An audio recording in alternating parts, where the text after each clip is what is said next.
오늘 아침부터 이제 고린도 전서 후서를 나가게 됩니다. 바울이 13개 서신을 기록을 했는데요. 로마서를 마치고 이제 고린도 전서로 두 번째로 들어가게 되는데요. 아마 한 3주 정도 걸쳐서 고린도 전서, 고린도 후서를 우리가 읽고 또 나누는 시간을 갖도록 하겠습니다. 여러분, 이 고린도 전서 후서는요, 여러 가지 우리가 신앙생활을 하는데 문제들이 있죠. 이 문제들을 다루고 있는 거예요. 실제 우리가 신앙생활을 할 때 이러한 일들을 만날 때 우리는 어떻게 할 것인가에 대한 내용들을 또 말씀이 우리에게 지혜를 허락해 줍니다. 예를 들어 갈등, 당파 싸움, 분열 뿐만 아니라 성적인 타락, 이혼, 또 소송 문제까지도 이 고린도전서에서는 다양하게 다루어지고 있음을 보게 합니다. 결국은 고린도전서, 고린도후서 안에서는요, 고린도 교회를 세우기 위한 바울 사도의 편지임을 알게 됩니다. 우리가 읽었던 말씀처럼 성경 1장 11절에 보니까 내 형제들아 글로에의 집 편으로 너희에 대한 말을 내가 들으니 곧 너희 가운데 분쟁이 있다는 것이라 하면서 지금 고린도 교회의 분쟁 가운데 있는 것을 알고 이 바울 사도가 에베소에서 이 편지를 지금 쓰고 있는 거예요. 여러분, 고린도 교회는 2차 전도 여행 때 그곳에서 바울과 그 많은 하나님의 동역자들이 보내져서 함께 8명이서 함께 그곳에서 하나님의 말씀을 전하고 교회를 세웠잖아요. 하나님께서 그렇게 바울에게 나타나서 이곳에는 내 백성들이 많다 하고 하나님께서 말씀을 주셨죠. 그래서 열심을 다해 교회가 세워지게 됩니다. 그런데 이제 1년, 2년이 지나고 나니까 그들이 서로 막 교회에서 다투고 싸우기 시작하는 거예요.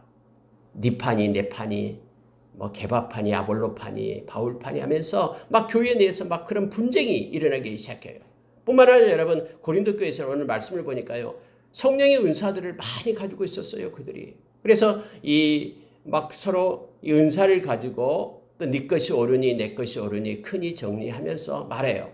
그러니까 우리가 고린도전서 13장에서 이 바울 사도가 모든 은사보다도 사랑의 은사가 최고다 하면서 사랑으로 하나 되려라고 이렇게 교훈을 주는 거예요. 여러분, 이렇게 짧은 기간 안에 고린도 교회가 세워지게 되는데 이렇게 갈등 속에 있고 어려움 속에 있는 것을 듣게 되고 이를 위하여 편지를 쓴 내용이 바로 고린도 전서 후서가 됩니다. 그래서 우리는 이 편지, 이 고린도 전서 후서를 공부하는 기간 동안에 교회가 어떻게 화합할 수 있는지 관해서 우리는 알게 될 겁니다. 교회가 어떻게 하면 세상에 선한 영향력을 끼칠 수 있는지에 대해서도 우리가 말씀을 통해서 배우게 될 겁니다. 세상의 소망은 에클레시아, 이 교회밖에 없는데요. 교회가 하나님의 말씀 앞에 굳건히 서야 됨을 이 말씀을 통해서 우리가 배우게 됩니다.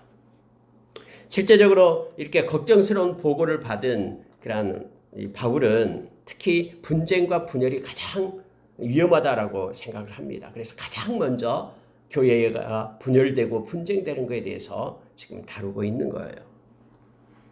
또한 영적인 은사를 잘못 다루면 안 된다라는 것에 대해서도 나타나기 때문에 이 성령의 은사에 대해서 특히 고린도전서 12장에서 아주 세밀하게 다루고 있습니다. 또 성적인 타락 중에서 여러분, 영적 교만이 나타나면요, 이 성적인 타락이 이어지게 되는 거예요. 참 묘해요. 그래서 영적인 어떤 타락상에서 성적인 교만이 나타나는데 정말 세상이 이 교회 안에 들어와 가지고 교회를 완전히 세상화 시켜진 이 세큘러, 이 세속적인 그런 처치로 교회로 만들어버리는 그러한 일들에 대해서 경계할 것을 지금 성경은 우리에게 말해주고 있는 거죠. 그래서 여러분, 우리가 오늘부터 시작되는 이 고린도 전서 후서를 통해서요, 이 복음의 가르침에 근거한 그러한 이 충고와 또 이 경고를 우리가 받아서 하나님이 기뻐하시는 신앙인으로, 크리스천으로 우리가 서기를 원합니다. 성령의 영적 은사들에 관해서 성경이 말하고 있는 가르침을 받아서 하나님께서 우리에게 주신 은사들을 가지고 교회를 세우고 또 성도들을 섬기며 복음을 증가하는 데 사용되는 그 은사로 하나님께 영광 돌리는 우리가 되기를 원합니다. 여러분, 고린도전서 1장 2절에 보면은요, 교회에 대한 정의를 합니다. 여러분 에클레시아 우리가 교회 할 때 교회는 건물이 아니다라는 거 우리는 너무나 잘 압니다. 그러면 교회라는 게 뭐냐? 그러면요 2절에서 이렇게 바울 사도는 말합니다. 고린도에 있는 하나님의 교회 곧 교회가 뭐냐라는 거예요. 곧 그리스도 예수 안에서 거룩하여지고 성도라 부르심을 받은 자들 이렇게 말합니다. 여러분 에클레시아는 이렇게 나타나는 그런 건물이 아니라 교회라는 에클레시아는 다름이 아닌 예수 그리스도 안에서 거룩하여지고 성도라 부르심을 받은 자들입니다. 예수 그리스도를 통해서 하나님의 자녀로 부르심을 받은 하나님의 백성, 부르심을 받은 자들이다라는 거예요. 예수 그리스도가 아닌 다른 데에서 예수 그리스도와 상관없는 것은 교회가 아닙니다. 교회는 언제나 예수 그리스도 안에서 거룩하여지고 성도라 부르심을 받은 자들, 이 모임이 곧 에클레시아 교회임을 압니다. 그래서 여러분 건물은 때로는 없어질 수도 있어요. 그러나 이 교회는 영원합니다. 왜냐하면 우리 주님이 세웠기 때문에요. 마태복음 16장 18절에서 세상의 음부의 권세가 해할 수 없다라고 우리에게 말해주고 있죠. 그래서 이때부터 시작된 초대교회부터 시작된 이 교회는요 지금까지 오는 거예요. 앞으로 되면 주님 오실 때까지 계속해서 교회를 없애기 위하여 핍박을 하지만 없어지지 않아요. 교회는 우리 주님이 부하시고 머리 대신 주님이 이끌고 있기 때문에 그렇습니다. 비록 건물은 세워졌다 또는 헐어지고 없어지고 하지만은 예수님을 따르는 예수 안에서 택함 받는 거룩한 무리들, 부름받은 그 무리들은 영원히 주님 오실 때까지 이 땅에 존재합니다. 에클레시아여 영원하라 라는 것은 바로 예수 믿는 자들은 결코 소멸되지 않는다라는 것을 말하고 있습니다. 오히려 핍박이 올 때 더 확장되고 더 커짐을 알게 합니다. 그래서 우리는 이 교회라는 것을 왜곡하면 안 됩니다. 뭐 건물을 대리석으로 올리고 엄청나게 높게 건물을 짓고 이런 것이 교회가 아니라 여러분 지금 유럽에 있는 모든 교회들이요. 그런 건물들이 다 지금 무너지고 있잖아요. 큰 교회 같은 것도 이제 관광객이 드나들고요. 거기서 또 술집으로 변한 데가 많고요. 이게 교회가 아니거든요. 만약에 이것이 교회라면은 이것은 하나님께서 살아계신 것이 아니죠. 그러나 그게 교회가 아니라 하나님을 믿는 거룩한 무리들이 교회임을 우리로 하여금 알게 합니다. 특히 여러분요. 거기 보십시오. 그 하반절에요. 또 각처에서 우리의 주 곧 그들과 우리의 주 되신 예수 그리스도의 이름을 부르는 모든 자들 이렇게 되어 있죠. 예수 그리스도의 이름을 부르는 자들, 하나님께서 택하여 거룩한 성도의 무리들, 그들은 곧 예수님의 이름을 부르는 자들이에요. 예수님께 기도하고 예수님을 찬양하고 예수님을 높이고 자랑하는 예수의 이름을 부르는 자들, 그들이 교회임을 성경은 말해주고 있습니다. 여러분 8절에 가니까 7절부터 보니까요. 이 고린도 교회에는 너희가 모든 은사에 부족함이 없이 우리 주 예수 그리스도의 나타나심을 기다림이라 이렇게 되어 있습니다. 성령의 은사들을 그들이 부족함 없이 받았다라고 말합니다. 그리고 뿐만 아니라 예수님의 나타나심을 기다림이라 라고 되어 있죠. 여러분 초대교회 당시에는요. 가장 특징적으로 나타나는 게 뭐냐면은 예수님의 오심을 재림을 기다리는 이들이었다라고 성경은 기록합니다. 우리가 잘 아는 데살로니가 전서에서 1장에서도요. 데살로니가 교회도 역시 동일하게 그들이 예수님의 강림을 기다리는 자였다. 강림의 기다림이 그들에게 있었다라고 말하고 있죠. 특히 데살로니가 교회를 얘기할 때 우리가 잘 알고 있는 내용들이죠. 그게 우리도 그래야 된다라는 것을 우리가 기억을 합니다.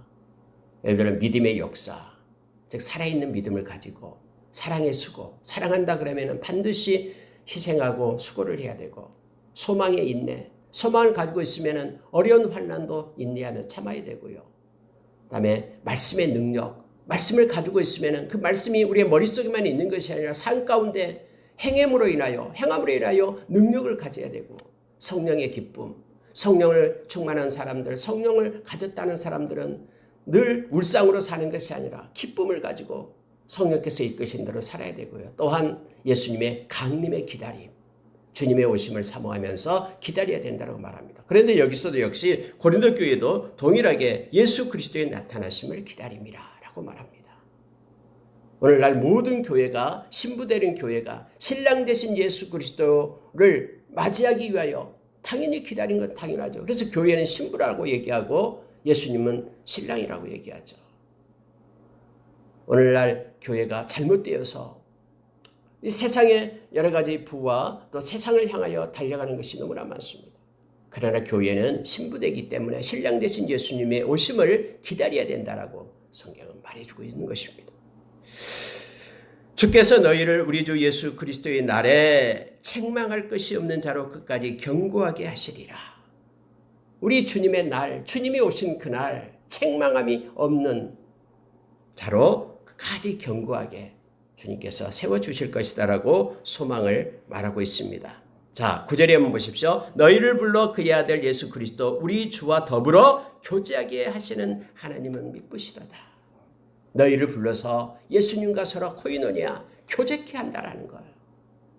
주님은 살아계셔서 우리에게 함께하고 주님의 마음과 뜻을 우리에게 주시고 그래서 주님과 교제하게 하신 하나님, 그분은 미쁘시다. 미쁘시다라는 것은요, 믿을 만하다, 확신한다 이런 뜻이죠. 하나님은 미쁘시기 때문에 하나님이 예수 그리스도와 성도들 간에 교제케 하신다라고 성경은 말해주고 있습니다. 우리에게도 우리 개인적인 우리 주님과의 교제가 있어야 됩니다. 삶 가운데 늘 깊은 교제 가운데 주님과의 교통이 우리 가운데 있기를 원합니다. 그래야지만이 흔들림 없습니다.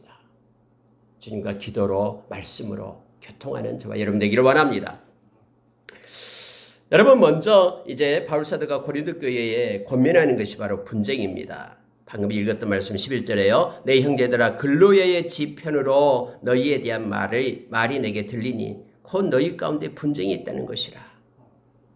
그래서 너희들이 각각 말하기를 나는 바울에게 아볼로에게 게바에게 그리스도에게 속한 자라 하니 13절 보십시오.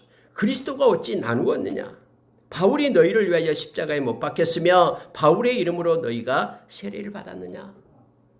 사람이 아니다라는 거예요. 참 묘하게 눈에 보이는 사람을 따라가요. 근데 사람이 아니다. 오늘날도 여러분요, 만약에 어떤 사람이 중심이 된다 그러면은 그건 교회가 아니에요. 교회는 예수 그리스도가 머리신 거예요. 그래서 가장 그런 잘을 가르치고 잘 전한 건 뭐냐면요, 잘한 사람은 없는 거예요. 통로만 되는 거예요. 그리고 그들이 예수 그리스도를 바라보고 예수 그리스도를 자랑하고 예수 그리스도만 높이고 영광 돌리는 그런 모습으로 변화되는 것, 이것이 가장 잘 가르치는 선생님을 알게 합니다. 결국은 여러분, 우리가 이 땅에서요 막 예수 그리스도를 증거하고 바라보는데 사람의 모습이 나타나서 그를 따르고 그를 추종하면 안 된다라는 것을 알게 합니다. 지금 고린도 교회가 그랬어요. 아볼로가 그곳에 가서 말씀을 전하니까 야, 아볼로가 말도 잘 전하고 그렇다 하면서 아볼로를 쫓는 사람들, 예수님의 제자 중에서 게바가 베드로가 그래도 수장이지 하면서 베드로를 쫓는 사람들, 아니야 우리에게 처음 말씀을 전해준 것이 바울이야 하면서 바울을 쫓는 사람들, 이것도 아니고 나는 또 그리스도 하면서 팔을 만드는 사람들, 막 이런 것들이 나타났다라는 거예요. 그 안에 분열이 생겼다라고 얘기합니다. 그런데 지금 바울 사도가 말하는 게 뭐냐면은 그들은 다 아무것도 아니다. 그들은 통로일 뿐이다. 그들을 통해서 예수 그리스도를 만나고 예수 그리스도와 교제하고 예수 그리스도의 이름을 높이고 사랑하고 주님이 주신 능력과 힘으로 살라라고 그들은 일꾼일 뿐인데 왜 너희들이 예수 그리스도를 바라보지 않느냐라고 지금 말하고 있는 거예요. 마치 여러분 버스를 타고 겨울에 쭉 가잖아요. 버스를 타고 가면은 막 이렇게 뭡니까 이 유리창이 이렇게 안개처럼 이렇게 막 끼잖아요. 소리가 끼듯이. 그래가지고 밖을 볼 수가 없잖아요. 이렇게 닦아가지고 우리가 밖을 볼 수 있어요. 아름다운 눈이 내릴 때 눈이 쌓인 곳을 보잖아요. 근데 사람은요, 이상해요. 사람은 그 유리를 통해서, 창문을 통해서 밖에 아름다운 경치를 보는 거예요. 경치에 마음을 두고 목적을 두는 거예요. 근데요, 어떤 사람들은 그 밖에 있는 경치를 보는 게 아니라 눈앞에 있는 그 유리만을 보는 거예요, 유리. 그래서 유리가 깨끗하니, 유리가 어쩌니 하는 거예요. 여러분요, 이 유리가 역할을 하는 것이 바로 이 말씀을 전하는 사람들의 모습이죠. 그들을 통해서 그 아름다운 하나님께서 창조하신 그 아름다운 세계를 보게끔 그 깊은 곳에까지 들어가서 하나님께 영광 돌리게끔 하는 거예요. 그래서 여러분 지금 바울 사도는 이렇게 말합니다. 그리스도께서 어찌 나누었느냐? 예수님이 그렇게 나누었느냐? 바울이 너희를 위하여 십자가에 못 박혔느냐? 이걸 기억해라라는 거예요. 십자가에 못 박히신 분은 예수 그리스도고 그 십자가에 못 박힘 때문에 보혈 때문에 너희의 죄가 사함을 받고 하나님의 자녀가 되고 예수 그리스도의 의가 너희의 의가 되어서 영원한 생명을 얻게 되었는데 왜 이것을 모르고 서로 바울판이 무슨 개파판이 이렇게 나누고 있느냐 하면서 그들을 책망하고 있습니다. 오늘날도 여러분 우리가 이 무슨 교회 다닌다 뭐 이런 것이 아니라 우리 모두는 예수 그리스도를 믿는 사람들입니다. 예수 그리스도 때문에 생명 얻고 구원받은 자들입니다. 이걸 기억하면서 유니버셜 처치, 그러니까 모든 예수 믿는 사람들은 하나의 교회입니다. 왜냐하면 성도들의 모임이 교회이기 때문에 영원히 하나님 나라에서 함께 살 형제라고 생각해야 됩니다. 이것이 한몸의식과 지체의식을 가지고 살아가는 것입니다. 서로 존중하고 네 교회 내 교회 말하는 것이 아니라 서로 존중하며 성령께서 하나 되게 하신 그것을 따라서 서로 협력하여 하나님께 영광 돌리는 그런 아름다운 일을 해야 됨을 성경은 우리에게 가르쳐주고 있습니다. 여러분 17절 한번 보시기 바랍니다. 그리스도께서 나를 보내시면 세례를 베풀게 하려 하심이 아니요 오직 복음을 전하게 하려 하심이로되 말의 지혜로 하지 아니하면 그리스도의 십자가가 헛되지 않게 하려 함이라 라고 바울사도는 말합니다. 여러분 왜 바울사도는 그리스도께서 자신을 보내신 것이 세례를 베풀도록 하기 위함이 아니다라고 말하고 있습니까? 우리가 세례에 대해서 한번 생각해 봅시다. 물론 여러분 우리가 로마서 6장에서 우리가 진짜 세례라 하면 예수 그리스도와 연합된 것이 세례라는 것이었죠. 근데 그것은 눈으로 나타나는 게 아니잖아요. 예수님의 십자가 죽으심과 연합하고 그렇게 연합한 것은 예수님의 부활과 연합된 자. 이것이 진정한 세례의 모습이죠. 근데 지금 여기서 말하고 있는 17절에서 말하고 있는 이 세례는 지금 물세례를 얘기하고 있는 거예요. 물세례에서 얘기하는데 여러분 그 당시 일부 고린도 교회 교인들은요, 이거 잘못 착각했어요. 이 세례가 영적인 성숙과 구원의 안정성을 보장해 준다라고 잘못 믿고 있었어요. 그래서 나는 바울에게 세례를 받았다. 나는 누구에게 세례를 받았다. 이렇게 하면서 파가 나눠지게 되었다라는 거예요. 근데 이 세례는요, 이것이 영적인 성숙 또 구원의 안정성을 담보해 주는 것이 아닙니다. 이 세례는 우리가 구약의 할례와 같은 것이죠. 세례는 단지 회개와 신자됨의 공적인 고백이에요. 외적인 증표죠. 하나의 종교의식이었음을 우리는 압니다. 지금도 여러분 이건 의식이죠. 하나의. 내가 예수 그리스도를 믿었습니다라는 외적인 증표. 많은 사람 앞에 나는 세상에 속한 자가 아니라 하나님께 속한 자입니다. 라는 표시가 바로 세례죠. 그래 우리는 예수님의 명령대로 세례를 해야 됩니다.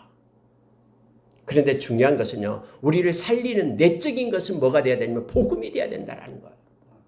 복음이 우리의 마음 가운데 들어와서 인정돼야 되는 거예요. 복음이 뭡니까? 예수 그리스도의 십자가의 죽으심, 부활하심, 그리고 지금도 살아계심, 그것이 우리 마음속에 들어와야 됨을 지금 말하고 있는 거예요. 그래서 바울사도는 말하기를 세례를 베풀게 하시기 위해서 나를 보내심이 아니다라는 거예요. 나는 복음을 전하기 위하여 그들의 심령 속에 살아계신 말씀을 주기 위하여 하나님 예수님께서 나를 보냈다라고 지금 말하고 있는 것입니다.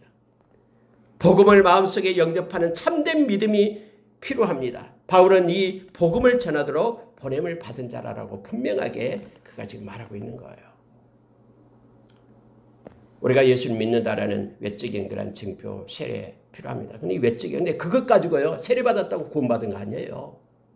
구원은요, 복음을 받아들여야지만 이 구원을 받는 거예요. 우리가 로마서 10장 10절에서 우리가 잘 알고 있잖아요. 마음으로 믿어 의에 이르고, 이 마음으로 믿음이 있어야 됩니다. 입으로 시인하여 구원에 이른다라고 말하죠. 그런데 고린도 교회 교인들은 마치 마음속으로 복음을 믿는 것 말고 내가 세례받은 것에 대한 어떤 영적 성숙이나 뭐 이런 것들을 구원의 안정성을 보장해 준다고 이렇게 확신하면서 바울에게 받았다, 뭐 아볼로에게 받았다 하면서 그렇게 편을 나눴다라는 거예요. 나는 아볼로한테 받았기 때문에 더 다른 사람보다 더 위에 있다. 영적으로 더 성숙하다. 이렇게 착각 중에 있다라는 거예요. 네, 바울 사도는 그렇게 말합니다. 그리스도의 십자가가 헛되지 않게 하려 함이라. 여러분, 그리스도의 십자가에 대한 내용을 이제 말하고 있는 거예요. 이거예요. 많은 오늘날도요, 교회들이 막 흩어져 있습니다. 서로 싸우는 교회들도 많아요. 그런데 그들을 하나로 묶을 수 있는 것은요, 십자가입니다. 십자가를 기억할 때 그들은 하나가 될 수 있어요. 예수님께서 우리를 위하여 당신의 생명을 주신 그 십자가, 그 십자가로 우리는 하나 되어야 됩니다. 그래서 바울 사도가 말한 것은 복음, 너희들을 살리는 것은 이 복음인데, 이 복음은 바로 십자가에, 주님의 십자가를 헛되지 않게 하기 위함이다 라고 말하면서요, 18절엔 십자가의 도에 대해서 가르칩니다. 자, 보십시오. 18절. 십자가의 도가 멸망하는 자들에게는 미련한 것이요 구원받는 우리에게는 하나님의 능력이라. 십자가가 없으면은, 십자가로 하나 되지 않으면은, 십자가가 없는 이들은 멸망받은 자들이다 라고 말하는 거예요. 예수님께서 십자가에서 당신의 생명을 놓으면서 우리를 하나님과 화목시켰죠. 그래서 우리는 십자가를 가진 사람은 다 화목의 직분을 가진 자다라고 다음에 여러분 고린도후서 5장에서 우리에게 가르쳐주죠. 저와 여러분요, 예수님 때문에 화목의 직분을 가진 자, 피스메이커가 된 거예요. 십자가의 도, 이것은요, 십자가가 없는 사람에게는 미련한 거예요. 아무것도 아닌 거라고 생각하는. 그러나 믿는 자에게, 구원을 받는 우리에게는 이것이 하나님의 능력인 거예요. 십자가에서 진 예수님의 보혈로 인하여 우리의 제사받고 하나님의 자녀된 것, 이 놀라운 것이 여기서 하나님의 능력이 나타나고 하나님의 사랑이 나타났죠. 그래서 우리는 이 십자가의 군병이고 십자가로 하나 될 수 있다라고 지금 바울 사도는 말하고 있는 거예요. 자, 여러분 21절 보시기 바랍니다. 하나님의 지혜에 있어서는 이 세상이 자기 지혜로 하나님을 알지 못하므로 하나님께서 전도에 미련한 것으로 믿는 자들을 구원하시기를 기뻐하셨도다. 여러분, 세상에 어떤 지혜로도요, 방법으로도, 논리로도 구원을 받을 수 있는 방법이 없습니다. 오직 구원을 얻을 수 있는 방법은 전도를 가지고 하나님께서 그렇게 구원하기를, 전도에 미련한 것으로 믿는 자를 구원하시기를 기뻐하셨다라고 말합니다. 그래서 여러분, 오늘날 열방 곳곳에 선교사들이 간 거예요. 그 땅을 밟으면서 하나님의 말씀을 전하는 거예요. 그냥 만약에 하나님의 방법으로, 이 전도의 방법이 아닌 다른 방법으로 한다 그러면은 뭐 선교사들이 이슬람권 생명 걸고 갈 필요 어디 있어요? 하나님이 그냥 꿈속에 짠 나타나가지고 너희들 다 나를 믿으라. 아니면은 공중에 하나님이, 예수님께서 짠 나타나가지고 내가 신이다. 나를 따르지 않으면 다 죽는다. 라고 말하면은 다른 방법으로 쓰면은 다 믿고 나올 수 있겠죠. 그런데 여러분, 성경은 이렇게 못 박았어요. 21절에서요. 하나님께서는 전도에 미련한 방법으로 라고 말하고 있습니다. 그런데 우리 주님 오실 때까지 이와 같은 방법은 계속됩니다. 왜냐하면 우리 주님께서 그렇게 명령했거든요. 마태복음 28장 19절 20절에 너희는 모든 민족으로 제자를 삼아, 옛날에는 모든 족속으로 제자를 삼아 가라라는 거예요. 너희는 가서 모든 족속으로 제자를 삼으라라고 했잖아요. 이게 바로 전도의 방법이다라고 지금 성경은 말하고 있습니다. 그러면서 이제 유대인들은 표적을 구합니다. 헬라인들은 지혜를 구합니다. 원래들 그들 속성이 그래요. 뭔가 나타나야 되고 지혜를 구하지만은 우리는 십자가에 못 박힌 그리스도를 전하니, 왜냐하면 이게 생명이고 하나님의 능력이기 때문에요. 유대인에게는 꺼리끼는 것이요 이방에게는 미련한 것이로되 오직 부르심을 받은 자들에게는, 저와 여러분에게는, 생명을 얻는 자에게는, 예수 믿는 모든 자에게는 유대인이든 헬라인이든 상관없다라는 거예요. 그리스도가 하나님의 능력이요 하나님의 지혜가 됩니다. 십자가에 못 박히신 그 예수님 때문에 이 하나님의 능력으로 인하여 우리가 구원에 이르렀다라고, 생명 얻었다라고 지금 바울 사도는 말하는 것입니다.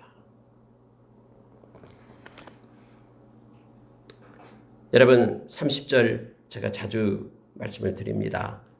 1장 30절 보면은요. 29절 먼저 볼게요. 이런 아무 육체도 하나님 앞에서 자랑하지 못하게 하려 하심이라.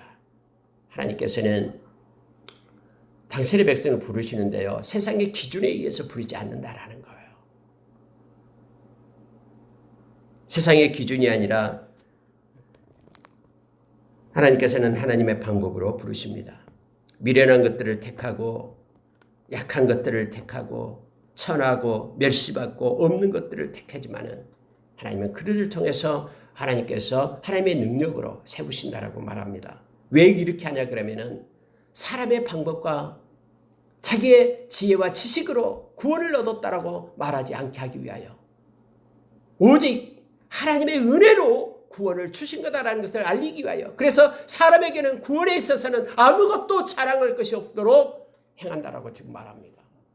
여러분 저와 여러분이 구원을 얻는 것은요, 에베소서 2장 8절의 말씀처럼 전적인 하나님의 은혜입니다. 우리가 뭐 잘나서 뭐 선한 일에서 우리가 구원 얻는 게 아니다라는, 그래서 우리는 자랑할 게 없어요. 오직 우리 주님 십자가에 못 박히신 그 주님만을 자랑해야 됩니다. 십자가에 못 박히신 그 주님 때문에 우리가 구원을 얻고 생명을 얻었기 때문에요. 지금 그 얘기를 하는 겁니다. 그래서 여러분 30절에 이 네 가지를 우리가 묵상하면 큰 은혜가 우리 가운데 있습니다. 너희는 하나님으로부터 났다. 그렇습니다. 요한복음 17장에 보면은요, 하나님 아버지가 당신의 백성들을 예수 그리스도께 인도했다, 맡겼다라고 얘기합니다. 그래서 예수님은 아버지가 내게 주신 한 영혼도 내가 버리지 않았다라고 말하죠. 하나님 아버지 그들을 보존해 달라고 이 악한 세상에서 하면서 하나님 앞에 기도하고 있는 예수님의 모습을 보게 됩니다. 하나님께로부터 나서 이렇게 되어 있습니다. 너희는 하나님으로부터 났다. 이걸 여러분 요한일서 5장 18절에서는요, 하나님께로부터 난 자를 예수님께서 악한 것이 만지지도 못하게끔 지키신다라고 얘기합니다. 우리의 정체성이에요. 하나님께로부터 났다라고 말합니다. 그리스도 예수 안에 있고, 우리는 어디에 있냐면은 우리의 거처는 예수 그리스도 안에 거처합니다. 우리 존재가 예수 그리스도 안에 있어요. 하나님께로부터 나서 세상에 악한 자로부터 난 것이 아니라 하나님께로부터 나서 어디에 있냐면 세상에 속한 자가 아니라 예수 그리스도의 안에 있다라고 말합니다. 나서 있고, 이게 중요합니다. 그러면 예수님은 하나님으로부터 나와서, 그래서 한 위가 되죠. 하나님이십니다. 하나님부터 나와서 우리가 예수 그리스도 안에 있는데 예수님 안에 있는 우리에게 예수님은 지혜가 됩니다. 지혜와 의로움과 거룩함과 구원함이 되셨다. 그래서 여러분요, 예수 그리스도 안에 있지 않으면은 우리에게는 지혜가 없어요. 의로움도 없어요. 예수 그리스도로부터 우리에게 의가 오기 때문에요. 뿐만 아니라 거룩함도 없어요. 하나님 백성이 아니에요. 거룩하다는 건 하나님의 백성이다라는 뜻이에요. 그리고 구원함도 없어요. 여러분 보십시오. 예수 그리스도를 따르면 우리는 아무것도 아니에요. 예수 그리스도 안에 있기 때문에 우리는 주님이 주신 지혜 속에, 의로움 속에, 거룩함 속에, 구원함 속에 우리가 있게 되는 거예요. 그럼 만약에 예수 그리스도를 믿지 않고 예수 그리스도의 십자가에 못 박히신 예수님을 받아들이지 않는 사람은 이 네 가지가 없어요. 그들이 아무리 지혜 있다 하지만은 절대로 그들의 지혜로는 생명 얻고 구원에 이를 수 있는 방법이 없어요. 아무리 그들이 잘나고 아무리 그들이 깨끗하게 선하게 산다고 하자면은 그들에게는 의로움이 없어요. 그들은 죽었다 깨어나도 하나님께 속한 하나님의 권속이 될 수 없어요. 거룩함이 없기 때문에. 결국 그들에게는 구원함이 없다라고 성경은 말해주고 있는 것입니다. 여러분, 이 고린도전서 1장 30절을 우리가 묵상하면요, 하나님께 영광 돌리고 하나님을 찬양할 수밖에 없습니다. 그래서 자랑하는 자는 주 안에서 자랑하라 함과 같게 하려 함이라. 그래서 자랑할 게 없는 거예요.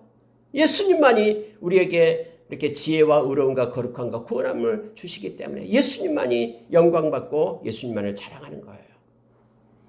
여러분 2장에 가면은요, 2장 2절에 보시기 바랍니다. 내가 너희 중에서 예수 그리스도와 그가 십자가에 못 박힌 것 외에는 아무것도 알지 아니하기로 작정하였습니다. 바울 사도는요, 이 십자가의 은혜를 기억하게 나니까요. 바울 사도가 얼마나 지성인입니까? 정말로 가말리엘 문화에서요, 많은 교육을 받았습니다. 왜 여러분 유대인들이 바울 사도를 막 죽이려고 40명 막 비밀 결사들을 만들고 살인 결사들을 만든지 아세요? 바울 사도가 지성인이었고요. 그 전에는 막 유대인을 위해서, 유대교를 위해서 막 열심히 살았잖아요. 근데 그가 배신했다라는 거예요. 예수 믿게 이렇게 돌아섰잖아요. 그러니까는 배신자 죽이라고 지금 야단인 거예요. 왜냐하면 그가 지식과 지혜로 막 복음을 전하니까요. 많은 사람들이 더라고 하니까 저놈 죽여라라고, 예수 이단의 괴수다라고 그렇게 말하는 거예요. 근데 여러분 바울 사도는요, 지금까지 내가 배웠던 모든 것들 다 배설물로 여긴다. 나는 십자가에 예수 그리스도와 이 십자가에 못 박힌 것 이 외에는 내가 전하지 않기로 작정했다라고 말하고 있는 거예요. 왜냐하면 이것이 하나님의 능력이 되기 때문에, 이게 생명이기 때문에, 이게 지혜요, 이게 의요, 이게 거룩이요, 이게 구원이 되기 때문에 라고 지금 말하고 있음을 보게 됩니다. 그래서 여러분 4절을 보면요, 내 말과 내 전도함이 설득력 있는 지혜의 말로 하지 아니하고 다만 성령의 나타나심과 능력으로 하여 너희 믿음이 사람의 지혜에 있지 아니하고 다만 하나님의 능력에 있게 하려 하였노라 라고 지금 말하고 있는 것입니다. 우리가 받은 믿음은 하나님의 능력 가운데 있다고 말합니다. 세상의 지혜 가운데, 아름다운 말 가운데 있는 것이 아니라, 왜냐하면 지금 바울 사도가 세상의 지혜 다 버리고 성령의 능력, 성령의 나타나심을 가지고 전했기 때문에 우리가 가진 믿음은 그래서 하나님의 능력 안에 있는 것입니다. 여러분, 우리가 가진 믿음은 이 값없이 싸구려 믿음이 아니에요. 예수님의 십자가가 그 생명이 있는 믿음임을, 예수님의 십자가의 그러한 대가를 지불한 가치 있고 존귀한 믿음임을 우리가 기억해야 됩니다. 그래서 우리가 믿음을 가진 것에 대해서 우리는 자부심을 가지고 하나님의 자녀가 된 것에 대해서 기뻐하며 살아야 됨을 알게 합니다. 여러분 7절로 가겠습니다. 오직 은밀한 가운데 있는 하나님의 지혜를 말하는 것으로서 곧 감추어졌던 것인데 하나님이 우리의 영광을 위하여 만세전에 미리 정하신 것이라. 여러분이 이제 하나님의 지혜에 대해서 얘기합니다. 세상의 지혜로는 절대로 예수 그리스도를 알고 하나님을 알고 할 수 있는 방법이 없어요. 그래서 하나님의 지혜를 얘기하는 거예요. 그러면 하나님의 지혜는 뭐냐? 바로 예수 그리스도다라는 것을 증거합니다. 이것은 은밀한 중에 감춰진 것이다. 예수님이 오심으로 인하여 구원에 이르는 지혜가, 하나님의 그 지혜가 나타났다라고 지금 말하고 있는 거예요. 그러면서 하나님의 지혜에 대해서 말하는데 여러분 그 신비가 어디에서 풀어지냐면요, 성령님에서 풀어집니다. 세상은 성령을 받지 못해요. 그러나 하나님을 믿는 백성, 예수님을 영접한 그들에게는요, 성령님이 오셔요.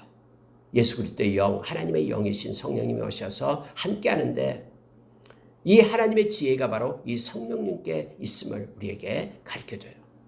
우리가 잘 아는 말씀입니다. 이 말씀은 우리가 많이 나눴기 때문에요, 좀 간략하게 말씀을 나누고 기도하겠습니다.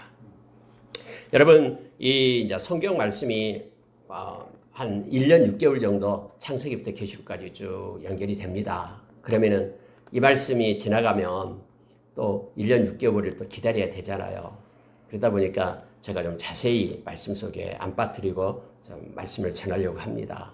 부분만 한두 가지만 해도 뭐 되지 않는가 이렇게 말하는 이들도 있습니다만은, 그러나 또 이걸 1년 6개월 후에 또 기다려야 되잖아요. 그래서 있는 말씀을 하나님께서 이렇게 마음 가운데 주신 말씀을 제가 전하고 있습니다. 여러분 이 부분은 근데 꼭 우리가 기억을 해야 됩니다. 자, 하나님의 지혜를 말하면서 이렇게 구절에 연결이 됩니다. 하나님이 자기를 사랑하는 자들을 위하여 예비하신 모든 것은 눈으로 보지 못하고 귀로 듣지 못하고 사람의 마음으로 생각하지 못하였다. 하나님께서요, 왜 자기를 사랑하는 자들을 위하여 예비한 모든 것, 사랑하는 자들을 위하여 예비한 것인데 왜 눈으로 보고 귀로 듣고 마음으로 깨닫지 못합니까? 여기에 하나님의 지혜가 있어야 되는데 바로 성령님을 통해서 가르쳐주기 위함이다라는 거예요. 그래서 성령님이 없으면은 하나님께서 우리에게 주신 것들을 우리가 깨달을 수가 없다라고 지금 말하고 있는 겁니다. 여러분 10절에 보십시오. 오직 하나님이 성령으로 이것을 우리에게 보이셨으니 라고 말하는 거예요. 성령은 모든 것 곧 하나님의 깊은 것까지도 통달하시느니라. 하나님의 일도 하나님의 영 외에는 아무도 알지 못하느니라. 그래서 성령이 없는 사람은요, 하나님의 일을 모르는 거예요. 하나님의 마음을 알지 못하는 것을 알게 됩니다. 자, 13절은 우리에게 중요합니다. 우리가 이것을 말하거니와 사람의 지혜가 가르친 말로 아니하고 오직 성령께서 가르치신 것으로 하니 영적인 일은 영적인 것으로 분별하느니라. 성령이 가르친다라고 얘기하죠. 성령님 우리의 스승이에요. 옆전에 말씀을 주일날 말씀을 나눴습니다마는 성령님은 가르칩니다. 그런데 여기서 우리가 하나 생각해요. 그럼 어떻게 성령님은 사람을 가르칩니까? 어떻게 성령님은 가르칩니까? 바울은 사람이 하나님의 감추어진 비밀, 곧 복음을 깨닫게 하기 위해서는 성령의 가르침을 받아야 된다고 말합니다. 우리가 말씀을 읽고 또 말씀을 묵상할 때요, 우리 가운데 깨달음을 주는 것은 성령님이에요. 성령님이 가르치기 때문에 그래요. 그래서 이 말씀이구나라고 깨닫는 순간은 하나님께서 우리에게 오셔서 우리를 만나고 있는 순간이에요. 성령의 가르침을 받아야 됩니다. 성령은 하나님의 비밀을 온전히 아시는 분으로서 우리의 마음을 열어서 성령의 진리를 깨우쳐 주시는 방식으로 우리에게 가르침을 베푸는 거예요. 그냥 성령님이 꿈속에 딱 나타나가지고 우리에게 무엇을 해결해주고, 물론 그런 방법도 있습니다. 그러나 그것은 일부예요. 성령이 가르친다라는 것은 뭐냐면은 말씀을 우리가 읽을 때에 우리 가운데 깊은 깨달음을 줄 때 이것은 성령의 가르침이 우리에게 있는 것입니다. 물론 우리가 기도할 때 또 성령이 깨닫게 하는 것도 가르침이죠. 우리의 죄를 깨닫게 하는 것도 가르침이에요. 우리가 요한복음 16장 8절에서 성령께서는 우리의 죄에 대해서, 의에 대해서, 심판에 대해서 우리를 책망한다. 이건 가르침이에요. 성령께서 우리를 진리 가운데로 인도한다라는 것은 우리가 말씀을 읽고 깨닫게 하는 것이 진리 가운데로 인도한다라는 겁니다. 장래의 일도 우리에게 알게 한다라는 것, 성령의 가르침을 말하고 있는 것입니다. 그런데 여러분, 반대로 육에 속한 사람은 하나님의 성령의 일을 받지 아니하나니 이는 그것들이 그에게서 어리석게 보임이요 그는 그것들도 알 수 없나니 그러한 일은 영적으로 분별되기 때문이라. 이렇게 말하죠. 육에 속한 사람은요, 성령을 받지 않습니다. 성령의 일을 받지 않아요. 육신적인 정욕으로 생각하며 삶을 산다라는 거예요. 그러나 신령한 자는 15절 보십시오. 신령한 자는 모든 것을 판단하나 자기는 아무도 판단하지 아니하는. 이 신령한 자가 누구냐면요, 거룩하고 그런 신령하고 이런 사람을 얘기하는 게 아니에요. 이 신령한 자는 뭐냐면은 예수 믿는 사람을 가리키는 거예요. 이 신령한 자는 육에 속한 사람의 반대 표현이에요. 다시 말하면은 여기서 신령한 자라는 것은 육에 속한 자가 아니라 성령을 마음에 모시고 성령의 인도하심을 따라 살아가는 성도를 가리킬 때 신령한 자라고 말하는 거예요. 이걸 읽을 때 우리가 잘못 착각하면 안 됩니다. 몇십 년 동안 어디 깊은 곳에 가서 기도하고 그렇게 깊은 기도를 하는 사람이 신령한 자다, 이런 뜻이 아니에요. 성령을 마음속에 모시고 예수 믿는 모든 성도들, 살아가는 성도들, 성령을 모시고 살아가는 성도들을 신령한 자라고 얘기합니다. 그들은 육신을 쫓는 자가 아니라 성령을 쫓는 자이기 때문에 그렇습니다. 바울사도는 16절에서 그렇게 말합니다. 누가 주의 마음을 알아서 가르치겠느냐. 우리가 그리스도의 마음을 가졌다. 저와 여러분은 그리스도의 마음을 가진 자입니다. 오늘 하루도 예수 그리스도의 마음을 가지고 성령께서 인도하시는 대로 하나님께 영광을 돌리고 또 우리 가운데 주님의 평안 가운데 거하는 하루가 되기를 원합니다. 말씀을 마치겠습니다. 고린도전서를 오늘 시작합니다. 그리고 마칠 때까지 이 말씀 가운데 우리가 서서 이 에클레시아 교회를 세우고 하나님께 영광 돌리는, 서로 하나 되는 은혜가 우리 가운데 충만하기를 원합니다. 기도하겠습니다.